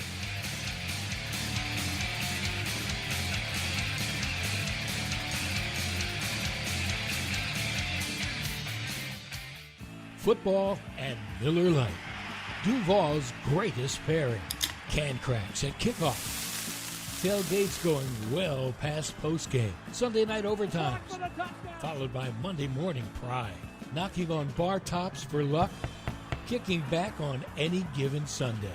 You never forget the way some things taste. Jags football tastes like Miller time. Celebrate responsibly. 2023 Miller Brewing Company, Milwaukee, Wisconsin. It's the summer sales event with the Ford Groom. Sam, 30 seconds on the clock. The Ford Summer Sales Event. Great time to buy. Correct. What do we have amazing deals on this summer? Ford trucks and SUVs. Is Ford America's all-time best-selling auto brand? Let me think. Yeah, it is. 3 for 3. What do I win? You get to work at the Ford Summer Sales Event. Amazing. I think I was going to do that anyway. You betcha. Based on Automotive News Almanac historical data and industry-reported sales data from 1909 through 2024 CY. If you are an experienced electrician looking for your next big opportunity, look no further than the Miller Electric Company, a trusted name in the industry for over 96 years. At Miller Electric, we tackle the biggest projects in the city, offering you the chance to showcase your skills on a grand scale. We believe in rewarding hard work with the best pay, top-notch benefits, and an unbeatable culture where people actually care about about each other. Take your career to new heights with Miller Electric Company. Apply today at millercareers.com. Miller Electric, an equal opportunity employer. The Jaguars bring performance, strength, and passion to every play. And you'll find the same when you bank with EverBank. Open an EverBank Performance Savings account and score serious savings. See what you could earn at everbank.com/Jaguars. EverBank, advantage you. Member FDIC and the official bank of the Jacksonville Jaguars. Welcome back. The Liam Coen Show, presented by Fresh from Florida, continues right now. Welcome back. The Liam Coen Show, presented by Fresh from Florida, and it'll get busy again at Daly's Place in October. October 4th, Alex Warren. October 7th and 8th, AEW Wrestling. October 23rd, Dirty Heads and Jake Owen. November 8th, Leonard Skinnard rocks the red, white, and blue to support St. Michael's Soldiers. Tickets and info at dailysplace.com. Tony, can we get the couch for Skinnard? That'd be fun. I don't have it, but yeah, just go sit there. Just go sit there and say, "Hey, I was told to sit here." See what they say. I know exactly what they're going to say. That won't go so well. No, probably not. All right, so I got one more thing on that. I got a question about the whole kicking operation. Right, that'll work. I heard that that you guys have that system thing or whatever it is. TrackMan? Like the golf. What is it called? It's called TrackMan. Okay. All right, so, kind of. Okay, so golf, the Golf Channel, when you watch ball speed, angle, etc., what is this thing that you guys have when it comes Tony knows all about it. to kicking? I can't wait to hear this. And what is the inside joke here that I'm missing? Tony has studied this stuff. You are all in on this. For years. Yes, we currently have a TrackMan. What is TrackMan? TrackMan is in golf. They use it to check launch angle, spin rate, so you can dial in the clubs to lower the spin on the driver because that keeps it straighter. The proper launch angle, so what kind of shaft you have and everything, so to maximize distance. And then each club has a spin rate. So if you translate that to the kicking game, a kicker, there's a launch angle you want to optimize based on distance and everything else. Obviously, the 70-yarder came out much lower because you're trying to drive that ball compared to an extra point. And then the spin rate of the ball impacts how far it'll travel as well. Spinning faster goes farther? I think actually spinning faster goes shorter, if I'm not mistaken. I don't know that part. Yeah. Okay. But I'm just saying, I don't know. It's one or the other. It's one or the other. James has a smirk on his face for those listening on radio right now. And so last year, Cam Little used that to dial in some certain things. Just his own, how he used it exactly and what he was looking for. Not exactly sure, but they did use it. Okay, so James, would you care to fill in the blanks? He has no blanks to fill in. Well said. There you go. Guys, we got so close. So yes, he's got something to say about just about it. He's an expert, subject matter expert on just about everything. Pretty much. He just before this, he walked into my office, didn't say a word for 2.5 minutes, just started writing on the board everything he would have said, and walked out. I'm like, holy cow. He's one of those. Then he said, I wish you'd do this more often. No words needed. James Gladstone, Tony Boselli with us. All right, let's go from the kicking game, which is important, to the trenches, which is also important. Offensive line today, there's guys moving all over the place. Anton Harrison leaves practice. I mean, this is still a work in progress up front, guys. So where do you stand now going into preseason week 2? A lot of guys flipping and flopping and playing both sides of the line here. Yeah, that position group on the whole has been a really positive piece to the puzzle. They're working well together, and the moving one guy to another spot is all part of the plan in that, look, that is a position that typically sees attrition, more so than just about any, and we got to be prepared for what happens if. And so if you don't end up having a guy work in tandem with the one next to him, it can become problematic. It just becomes a slippery slope if that's not something you intentionally prepare for. And so that was something that was put into practice today. Oddly enough, Anton went down with a lower leg, and he'll be fine. There's nothing significant there. It's good news. But at the same time, we were able to adjust in real time and get guys some valuable reps just in case there's a scenario down the road where that presents itself. But as we peek back to what unfolded in PS1, preseason 1, I think one of the highlights, obviously the 70-yarder was great, but something that really jumps out is Bashal Tutin's touchdown. Yeah. And the fact that that wasn't just a single person. That was a representation of what football should be, and that's who we want to be. I talk about the identity of this football team continuing to be developed in real time, and that was a view into what this could be. The entire offensive line getting in on that, the wide receivers doing their part. That was a phenomenal exposure into what could be, and just got to continue to stack those moments. But a really high moment from my vantage point was seeing that unfold, and really the plays that preceded it. You got offensive linemen taking guys into the sideline on screens. Those are really cool. Milam. That's exactly right. That's exactly Shocking. right. Again, you talk about moving guys around. He played 4 different spots in that preseason game. And plays them all well. Yeah. So that was those are really high marks for sure, and certainly great to get guys to be able to play in multiple spots and feel comfortable enough to do it, because that's changing a stance from right side to left side that can screw you up a little bit. I don't see a drop off either side for him. I mean, that's, I think, pretty special. It is. It's not easy to do, but he certainly is kind of making it look that way, right, in some instances. And to do it in game is really the cool part. That is not an easy thing. I had a former teammate, James. You know what he called that? What's that? He called that amphibious. Yeah. He was trying to figure the word ambidextrous. And He's going to the water. Amphibious. in and out of the water. But picking up on the O-line, and James talked about how that was always the plan, not just coming into camp. I'll go all the way back to our free agency process led by James and his perspective and experiences at Los Angeles. And he articulated so well something I felt as an offensive lineman and probably couldn't articulate it at the time, is having the depth, because it's the one position group really on the offense, and all positions are important, but if your O-line cannot be functional, the rest of the operation just does not work. I mean, it really handcuffs what you can do. And we go back to free agency.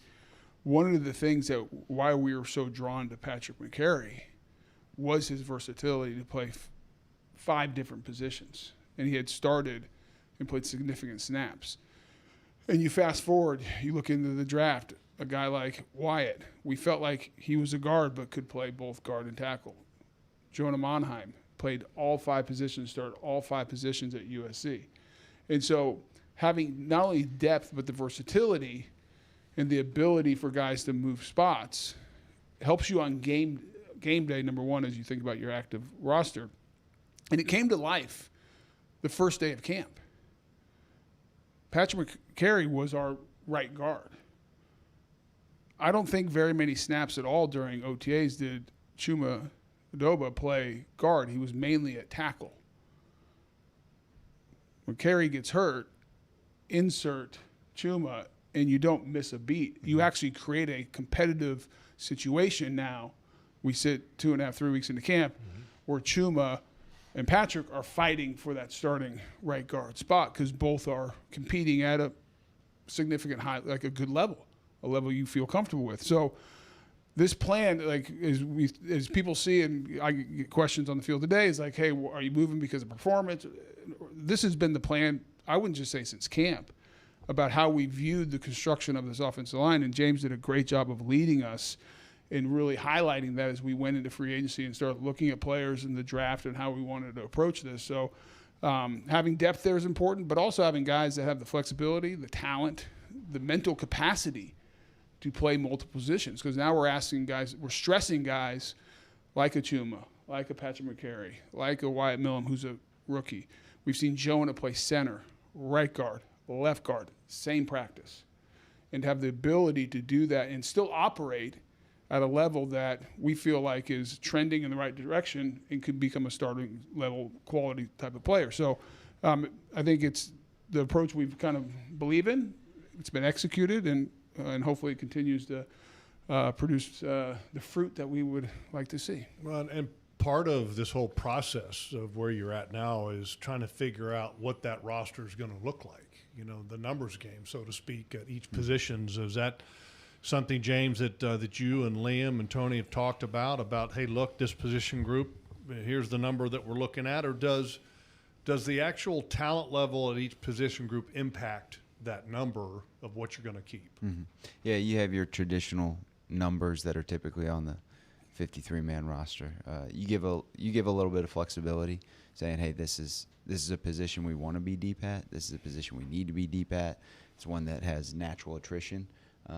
Or say, hey, as an example, typically you carry 10 defensive backs. How you split that up between corners and safeties can vary. It can be 6 and 4, it can be 5 and 5, right? And dependent on the versatility of one of the players or multiple players within those position groups who can vacillate between the two, right? So you have a little flexibility with that. How would you label yesterday? I was going to say, no, we've never talked about this, and no conversation at all. It's an extensive conversation. I think it's intensifying the closer we get to the moment. And it's a conversation where you got to be honest, you got to be straightforward and listen. You obviously the coaching is involved in this. I mean, obviously the head coach, but you want perspective, and it's all part of the process, and it's a continuous evaluation. So as you go through camp, I mean, you have in your mind, and as we go through it, you start doing your roster rankings and looking at it. But you have to have the flexibility and be agile in your own mind, not to get rooted in what you see, especially early, and be okay with of having the ability to change your mind because different data comes in. You see different things. The great saying that, I don't want to quote the wrong coach who said this, but I've heard multiple people. You sure you didn't come up with it? I did not. James say I did not. Rule number one. No, that's rule number three. That people are allowed to get better. Like players are allowed to get better, and I think so often what happens, if you're not careful, is you get rooted in a belief. You get rooted in, I don't like this player, and then that clouds how you view them. While all the time they're getting better. I catch myself doing it all the time. There's players that go the opposite way, too. And there's players that you say, hey, maybe we drafted him here, or we're paying him this much money, or I really like them as an individual, or whatever. And all of a sudden you find yourself giving them the benefit of the doubt and maybe overvaluing. Mm-hmm. And if you're not comfortable having really direct, honest conversations, then you're going to get in trouble. Because all of us, as humans, have these biases that we fall in love with certain things or fall out of love, and sometimes it can be hard. And one of the things I appreciate about the way we communicate and the group that we have is I know James is unafraid to check me on saying, huh, really? And I think James has learned. Tony's humble enough to allow me the luxury to do that without getting a little elbow to the chin. Say that again? No, but in all seriousness, like you have to. Otherwise, you're going to make like really dumb decisions. Yeah. And what I've appreciated about the process so far, and again, we have done nothing. We're not keeping score yet. We are just in the process, and so let's not get too excited and break our arms patting ourselves on the back. But my belief is if you continue to have those direct, honest conversations and not be rooted in what you think you saw, is one of the first things I told James when we met. I said, listen, I will be direct. I have strong convictions. Like you guys know, I think I know everything. But they are loosely held. And that's something I learned in business. Like I have strong convictions, like this is what we're going to do, but I am unafraid to change my mind and be wrong if new data comes in, a different perspective, because I've looked back on life and I've made really stupid decisions when I get rooted in something that's just not true. Right. See things as they are, not as you wish them to be, right? And so the reason why I asked Tony, hey, how would you label yesterday, to go back to your original question, it was a player's day off. So our coaches had a little bit more bandwidth to begin some of the more structured dialogue as a part of this, right? We're through one preseason game. We have 2 more to go. So we had fairly extensive conversation yesterday about a lot of those counts positionally, side of ball, etc., and what some of the things to look for over the course of these next 2 weeks need to be, and how we need to maybe take action off of it, right, in preparation for some of those. Hey, James, talk a little. I'm going to play the role now. Are you producing now? Yes, too? I am. So you tell still them, are. Just tell them to relax for a second. Commercials will come when they come. This is what I used to do. Some things never change. Drove JP crazy and everyone over in the other room. James, talk a little bit, because I love, James said this yesterday, and he said it to me before, and it was a great perspective. Because listen, this is the first time I've been in this type of role. James has actually been doing this for the last 9 years in different iterations in different spots within the front office. And so it's been a lot of fun, the learning for me and understanding, like, hey, this is good stuff, and let me absorb as much as I can. But talk a little bit about the different perspective of where we sit maybe in the clouds, coaches in the weeds, which is just the exact opposite when it comes to the draft. Yeah, it's something that, anything in the offseason, especially with player acquisition, pro free agency, the draft, I'm in the weeds, so to speak. In the lead up to those decisions, I am deep in the nuances, the finer details. Typically, a coaching staff enters the equation, and they're flying at 30,000 feet, so to speak. They are coming in, providing their perspective without a ton of the intricate knowledge that may be underneath the surface, and they provide their thoughts. And that can be really helpful to a decision maker. I value that. I think that it's important to be able to zoom out and alter perspectives. Tony and I, what he was writing on my board before we walked in here was off the heels of a podcast around decision making and how maybe distancing from decisions can be a helpful exercise before actually making them. But this is a technique to do that, and I think it flips when we get to this part of the process, and that our coaches are in the weeds with our players. They know the intent behind every play. They know the techniques. They know everything that goes in. They know the nuances behind why an offensive lineman should take what step, right? Those types of things. But Tony, myself, any scout is actually zoomed out, just like we're up on a perch. We're watching, not all that different from somebody sitting in a stance, right? We don't know explicitly the details and intent behind every single play call or every single coaching point. So it is going to be a slightly different perspective that can help somebody maybe think about it a little bit differently. And so there's value. Each one helps the other. That's right. Yeah. That's right. It's yin and yang. And so that was one of the things that I definitely I highlighted a little bit yesterday, but just wanted to, I guess, tap back into that, knowing that it can be a part of the equation just for any listeners, knowing that those things can be useful, but no one right way no one way is going to be the right way all the time, right? So it does take a little bit of humility from everybody to be able to listen and respect that dialogue. You guys got time for one more little segment when we come back? If it's really short, because we're over our time right now. I mean, you're the one Buzzer's who gone blew off. through commercial breaks here, Tony. I think that was the buzzer. A couple minutes, yeah. Back in a moment. One final thought. We'll get their thoughts about what to expect on Sunday in the Superdome in New Orleans. It's the Liam Coen Show on Jaguars Radio.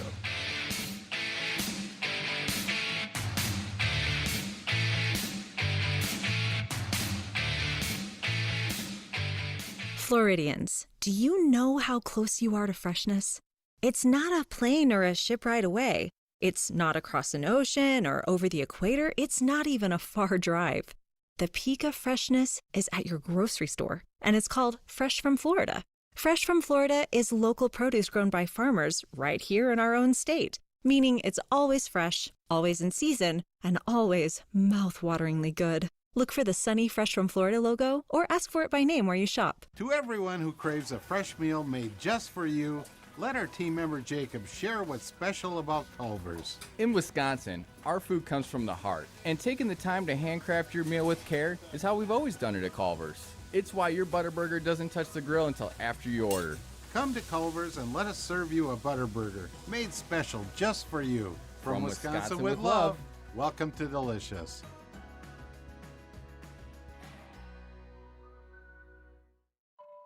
It's here that a tiny newborn has the heart surgery needed to save her life. It's here that a first grader learns to speak clearly and confidently. It's here that a 12-year-old athlete builds the strength to run full speed again. It's here at Wolfson Children's Hospital that answers are found, courage is shown, and odds are beaten every day. Wolfson Children's, always here. Visit wolfsonchildrens.com. Mr. Chubby's Wings is a whole lot more than just wings. Craving the ultimate game day experience? Look no further. Swing by Mr. Chubby's and indulge in the biggest and best wings in town, all while soaking up the lively atmosphere with fellow sports fans. With plenty of game day specials and locations on the West Side, Fleming Island, Ponte Vedra Beach, and new this season, Everbank Stadium, they're here for all your game day needs. Mr. Chubby's Wings is a proud partner of the Jacksonville Jaguars. Mr. Chubby's Wings, before the game, after the game, and during the game.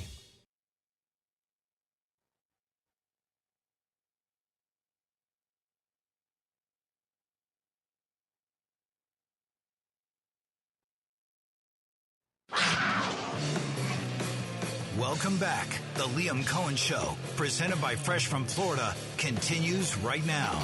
JP Shadrick, Jeff Lageman, Tony Boselli, James Gladstone. Final moments. Welcome back, everybody. We're back. And we're back. James, what do you want to see? Preseason week 2. What's a successful night for the Jags in the Superdome on Sunday or day? Yeah, obviously, I think safe to say that a cleaner operation is something that is within the controllables and should, in fact, show itself in preseason game 2, knowing that it was certainly a point of emphasis here this week, and making sure that we execute. Making sure when guys get the ops, they're able to come through, make the plays that they're supposed to, and even more than that, right? Be able to earn their place on this roster, if not here, somewhere else. But would like to see all that start to show itself in a more consistent way for sure. Tony? Yeah, I would echo the clean operation. I mean, just having a clean operation from the sideline to the huddle, line of scrimmage, to snap. Just having a nice, clean operation. I think that'd be a very positive. I think continue the physical brand of football that we are asking our players to play with. We've seen it in practice. I thought there was good physicality in that Steelers game. Wasn't perfect, but they were physical. James highlighted that the Tootin play. That was a physical brand of football. So I want to continue to see that progress and that really become part of the identity. And then I think anytime in preseason, you want to come through injury free. Obviously, it's a physical game. And so you want to try to get all your guys to the start line. But at the same time, you got to practice. You got to practice football to play football and to get better at football. So it's that fine line of, hey, we got to get the reps, we got to get the time in. And I think everyone just, you're hoping that everyone gets through cleaned on both sides. At this time of year, you want all the best players to be able to get to the opening day and go play football. So those would be kind of 3 things that I think are. I think beyond that, though, too, as I just think about it a little bit more, it's easy to go to, all right, here's some areas where we didn't meet what we would have considered standards, right? But also, I would love to see it that in critical moments, critical situations, we continue to show some positive signs, like a 4th down conversion on drive 1, a 4th down stop from our defense, a 70-yard field goal, right? That type of stuff. But when it matters most, your best shows up. And so that did present itself last week. Can we stack that? Does it remain consistent? And so that's a positive that you'd like to see continue to be a positive, as opposed to, let's call it a negative, get better, right? Yeah. So that's also another element that I would always want to see a significant jump from week 1 to week 2. I mean, that's always what you want to see the most, because that's usually when you see big improvement too. No doubt. James, Tony, we'll do it again in Miami next week. Yeah, on the beach. Yeah. MIA. Just make sure, don't make wear sure the what? Make sure what, I know you're going to be hanging out at the pool all day. Am I? Drinking umbrella drinks, and I want to make sure you show up professional, dressed professional, and, not a couple adult beverages in. That's all I'm asking for. Why would you say that to me? Well, just rumor has it that you like the pool. You know what? Rumor has it this show's over. Right? How about that? Rumor has it you like the pool. Get out of the studio. Go back to your office. Tony Boselli, James Gladstone. Pond's good for JP. Yeah, pond. Pool pond. You are more of a pond guy. Yeah, that's true. Appreciate the invite. Yeah, great. You're always welcome, James. Tony, it's the Liam Coen Show on the Jaguars Radio Network.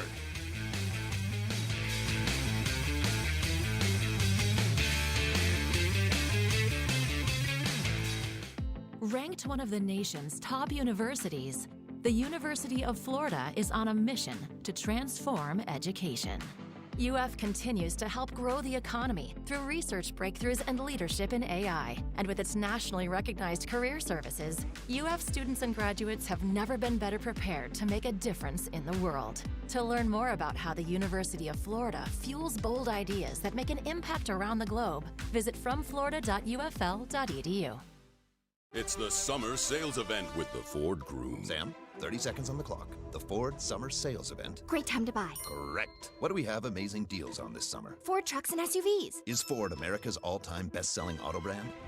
Let me think. Yeah, it is. 3 for 3. What do I win? You get to work at the Ford Summer Sales Event. Amazing. I think I was going to do that anyway. You betcha. Based on Automotive News Almanac historical data and industry-reported sales data from 1909 through 2024 CY. NFL fans, when it's time to get Jaguars tickets, you can tackle game day with total certainty with Ticketmaster. With 100% verified tickets available all season long, you can count on getting in with ease and spend time focusing on the good stuff. Even if you're headed to the game last minute, you can still score seats. Want to meet up inside the stadium with your crew? Transferring your tickets is an easy handoff. So get those touchdown celebrations ready and score your tickets today at Ticketmaster.com/Jaguars. Popsicles, sprinklers, a cool breeze. Talk about refreshing. You know what else is refreshing this summer? A brand new phone with Verizon. Yep, get a new phone on any plan with Select Phone Trade-in and My Plan. And lock down a low price for 3 years on any plan with My Plan. This is a deal for everyone, whether you're a new or existing customer. Swing by Verizon today for our best phone deals. 3-year price guarantee applies to then current base monthly rate only. Additional terms and conditions apply for all offers. Welcome back. The Liam Coen Show, presented by Fresh from Florida, continues right now. We're back on the Jaguars Radio Network, presented by the University of Florida, #1 university in the U.S. News and World Report's #1 state for education. JP Shadrick, Jeff Lageman. Fourth straight show with James Gladstone and Tony Boselli, and they just keep getting better and better. I think there's always a little smirking going on. There's like inside jokes and things. So for the people that, where can they watch it? To where they get the video to? YouTube and X. It's yes. X. They're both websites. They got to get it there because it is very entertaining to watch the looks that these guys have between the two of them. It is funny. It is pretty fascinating to see, and I loved his answer, but both their answers on. Yeah, we're having conversations. They started really having them yesterday about how you're going to break down the 53. You have the coordinators I love James's how he was talking about being in the weeds versus 30,000 feet. From perspectives and how the scouts and the personnel people are in the weeds, so to speak. And then now that the practices and games are being played, the coaches are the ones that are down in the weeds, and then his perspective is a little bit different. So. It's cool, and the whole thing about the preconceived notions I think is very interesting to me because a lot of times you have them, and some of them are warranted, and some of them, do you trust them, to be repeated? So I think all of that's very interesting when it comes to making personnel decisions with a roster. Let's come back in a moment. What I wanted to ask him, and I didn't ask him, but was the numbers. Give us a breakdown on the numbers of each position because, James threw out a couple numbers that are fairly standard. The 10 number for defensive back. Sometimes people consider that the same for offensive linemen, but that's always evolving based on the talent you have. We'll get into the offensive performance in the scrimmage today. When we come back, it's the Liam Coen Show on Jaguars Radio.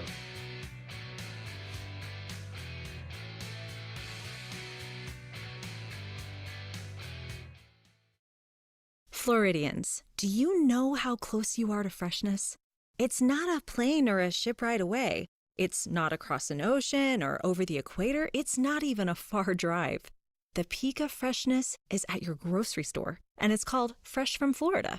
Fresh from Florida is local produce grown by farmers right here in our own state, meaning it's always fresh, always in season, and always mouth-wateringly good. Look for the sunny Fresh from Florida logo or ask for it by name where you shop. Mr. Chubby's Wings is a whole lot more than just wings. Craving the ultimate game day experience? Look no further. Swing by Mr. Chubby's and indulge in the biggest and best wings in town, all while soaking up the lively atmosphere with fellow sports fans. With plenty of game day specials and locations on the West Side, Fleming Island, Ponte Vedra Beach, and new this season, Everbank Stadium, they're here for all your game day needs. Mr. Chubby's Wings is a proud partner of the Jacksonville Jaguars. Mr. Chubby's Wings, before the game, after the game, and during the game.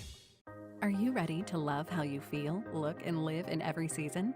At Elase, we offer more than just luxury med spa treatments. We provide a serene, judgment-free space where you can reconnect with the best version of you. Whether you want to refresh your natural look with Botox or Dysport, pamper yourself with a relaxing hydrofacial, or rejuvenate your complexion with laser resurfacing, our expert team in Jacksonville is here to tailor treatments to your needs. Visit Elase.com today and start your journey to loving yourself. Chelsea here from Renewal by Anderson. You've seen and heard our ads where I talk about Renewal by Anderson's exclusive Fibrix material being twice as strong as vinyl, incredibly energy efficient, and custom built to fit your home perfectly. But if you haven't reached out yet, now's the time. August only. Renewal by Anderson is offering triple savings. $300 off every window, $825 off every patio door, plus 0 down, 0 payments, and 0% interest for 12 months. Don't wait. Schedule your free consultation today at bestwindowsflorida.com. License number CGC 1527613.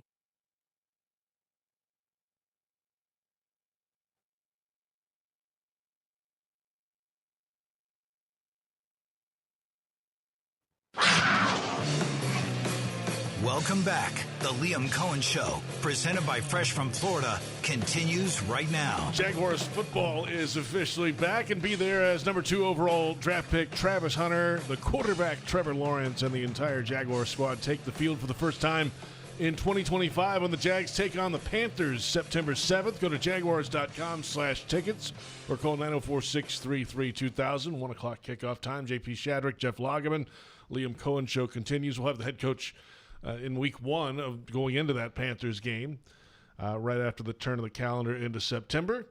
Our thanks to James Gladstone, Tony Boselli earlier. Offensive performance. Jaguars had a scrimmage today on the practice field. They set up benches on both sides. They had the coaches off to the sideline, some in the balcony upstairs, and basically went through an entire football game today.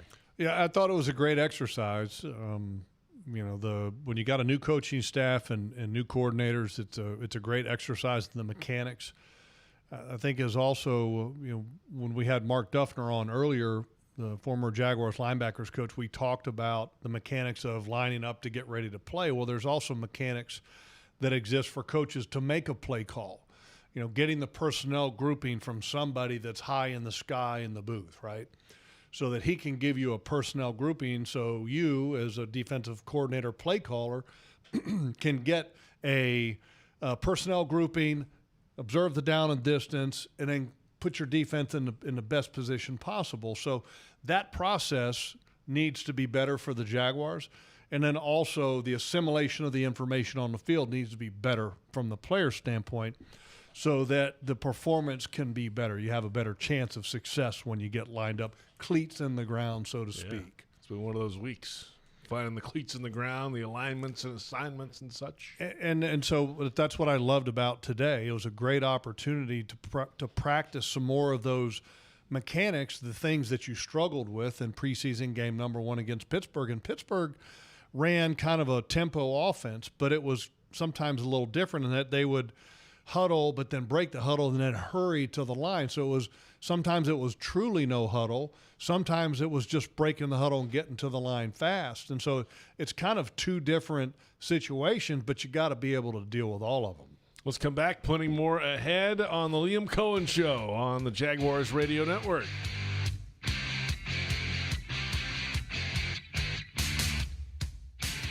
Ranked one of the nation's top universities, the University of Florida is on a mission to transform education. UF continues to help grow the economy through research breakthroughs and leadership in AI. And with its nationally recognized career services, UF students and graduates have never been better prepared to make a difference in the world. To learn more about how the University of Florida fuels bold ideas that make an impact around the globe, visit fromflorida.ufl.edu. The Jaguars bring performance, strength, and passion to every play. And you'll find the same when you bank with EverBank. Open an EverBank Performance Savings account and score serious savings. See what you could earn at everbank.com/Jaguars. EverBank, advantage you. Member FDIC and the official bank of the Jacksonville Jaguars. If you are an experienced electrician looking for your next big opportunity, look no further than the Miller Electric Company, a trusted name in the industry for over 96 years. At Miller Electric, we tackle the biggest projects in the city, offering you the chance to showcase your skills on a grand scale. We believe in rewarding hard work with the best pay, top-notch benefits, and an unbeatable culture where people actually care about each other. Take your career to new heights with Miller Electric Company. Apply today at millercareers.com. Miller Electric, an equal opportunity employer. It's the summer sales event with the Ford Groom. Sam, 30 seconds on the clock. The Ford Summer Sales Event. Great time to buy. Correct. What do we have amazing deals on this summer? Ford trucks and SUVs. Is Ford America's all-time best-selling auto brand? Let me think. Yeah, it is. 3 for 3. What do I win? You get to work at the Ford Summer Sales Event. Amazing. I think I was going to do that anyway. You betcha. Based on Automotive News Almanac historical data and industry-reported sales data from 1909 through 2024 CY. Popsicles, sprinklers, a cool breeze. Talk about refreshing. You know what else is refreshing this summer? A brand new phone with Verizon. Yep, get a new phone on any plan with Select Phone Trade-In and My Plan. And lock down a low price for 3 years on any plan with My Plan. This is a deal for everyone, whether you're a new or existing customer. Swing by Verizon today for our best phone deals. 3-year price guarantee applies to then current base monthly rate only. Additional terms and conditions apply for all offers. NFL fans, when it's time to get Jaguars tickets, you can tackle game day with total certainty with Ticketmaster. With 100% verified tickets available all season long, you can count on getting in with ease and spend time focusing on the good stuff. Even if you're headed to the game last minute, you can still score seats. Want to meet up inside the stadium with your crew? Transferring your tickets is an easy handoff. So get those touchdown celebrations ready and score your tickets today at Ticketmaster.com/Jaguars. Welcome back to the Liam Coen Show, presented by Fresh from Florida. Don't miss your chance to score an exclusive Brian Thomas Jr. bobblehead and a ticket to see the Jags take on the Chargers, the Colts, or the Jets at the bank. One bobblehead comes with every ticket purchase. Get yours today at 904-633-2000 or email ticketing@jaguars.com. Had to pick one game out of those three, right? Chargers, Colts, be good games. Jets. Yes. Yes. Yeah, that'd be a tough one. That bobblehead would look great on the desk, though. Oh, it would look like fantastic. right here in front of us. That would be very good. Wonder if we have sources. How many guys got bobbleheads? Do you have a bobblehead? I do not. Of me? Yeah. No. Do you? No. No, I've never had a bobblehead. No, I have not. It'd be pretty cool to have like JP bobblehead. You know who does have one? Joe Fortunato has one. Does he? From his previous employer. Yes. I think they stopped production of that like 30 years ago. It's one of the original bobbleheads, like from the 60s. Yeah. It is a pretty cool bobblehead. No, yeah, those things are awesome, man. Who's the most famous bobblehead of all time? What do you mean? Who was the first bobblehead? Well, they had like the old ones that had like just the general guy with NFL stuff on them. Yeah. Like the I think that would be that'd be a good trivia question. Who was the first bobblehead of all time? Maybe we'll look that up. I don't know. Anyway, I'm looking forward to Sunday, and how weird is that? 1 o'clock Sunday preseason. Sunday, game. 1 o'clock preseason I mean, game? you're in the dome. It doesn't matter. It's not going to be. No, I know, but I don't think I've ever had a Sunday afternoon 1 o'clock kick, which actually is 12 Central, 1 o'clock in Jacksonville. I don't know if I've ever, and I probably haven't. I just have forgotten. But it's just very rare. If anything, you might have a Saturday afternoon. You know what that means for us here in Jacksonville, the you get studio. home. Well, dinner plans Sunday night. You get home in time for dinner. I mean, it's 100%. fantastic. I like it because New Orleans is not that long of a flight. No, for when you fly direct on the team charter, which we won't be on the team charter. Oh, really? No. We won't dig into the all details. that stuff. But anyway, looking forward to the game. Looking forward to New Orleans, and I will tell you this. I like New Orleans because it's got really good food, and I can't wait because I was telling you earlier. I was in New Orleans years ago, and I happened to find this place, Gus's Fried Chicken, and I'm going back. Oh, it's going to be one of those. It was so good, I ate two meals. It's going to be one of those Saturdays. I'm not going to have 2 meals this time, but I'm going to have a good one. We're back in a moment. Final thoughts ahead of the Jaguars-Saints matchup. It's the Liam Coen Show on Jaguars Radio.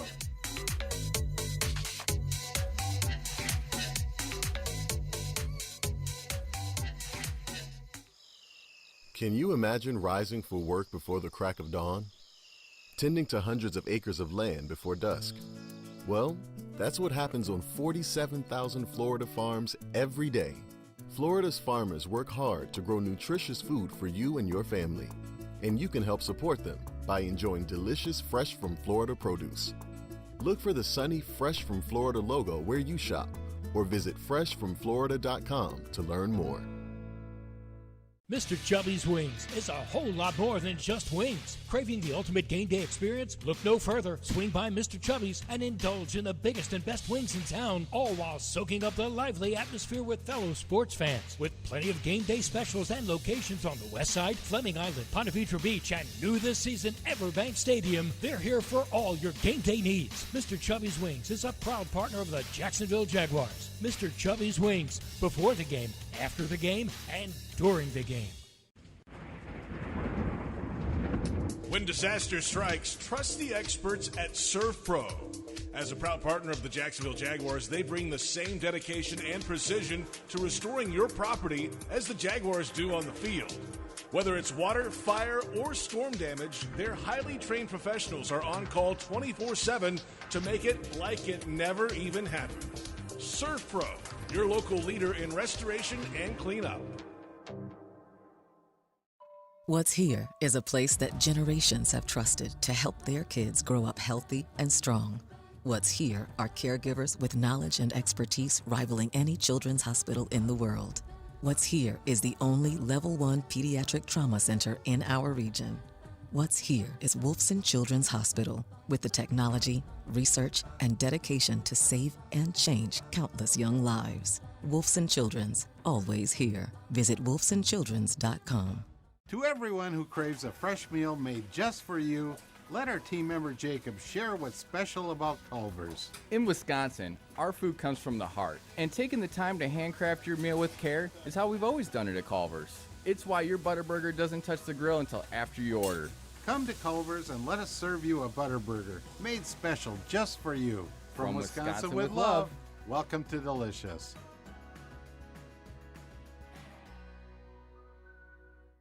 Right Now Power Sports is a proud partner of the Jacksonville Jaguars.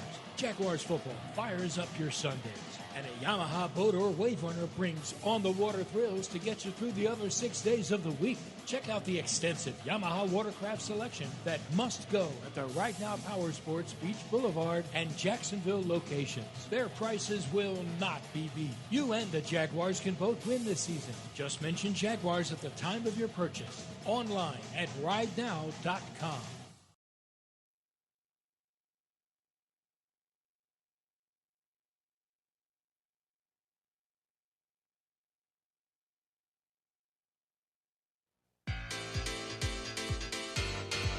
Welcome back to Liam Coen Show, presented by Fresh from Florida. Rolls along. Our thanks to James Gladstone and Tony Boselli joining us in the first, 40 minutes of the show tonight. We'll do it again next week down in Fort Lauderdale from the team hotel ahead of the Dolphins-Jaguars matchup in preseason week 3. And then we'll have Liam Coen week 1 of the regular season. Logs, what are you looking for in the game Sunday under the roof in the Superdome? Well, I think first I want to see the evolution of Travis Hunter in playtime. Could he actually be a true two-way player this week, where instead of, last week was a focus on one and then the other? Could he do both at the same time? Really going to watch the running back rotation, the positions that are played by the offensive lineman, and then linebacker. Those things I think are definitely worth watching. I would throw one other thing out there, the performance of the safeties, because that is like one of those positions that is unsettled yet, and the performance is going to have a lot to do with who gets the nod on starting opening day. We'll find out Sunday, 1 o'clock Eastern kickoff time for the Jags and the Saints at the Superdome in New Orleans. Jeff Lageman, JP Shadrick. Our thanks to James Gladstone, Tony Boselli, Joe Fortunato, David Cho, Brent Reber, Tyler Stidham, our entire crew. This is the Liam Coen Show on the Jaguars Radio Network.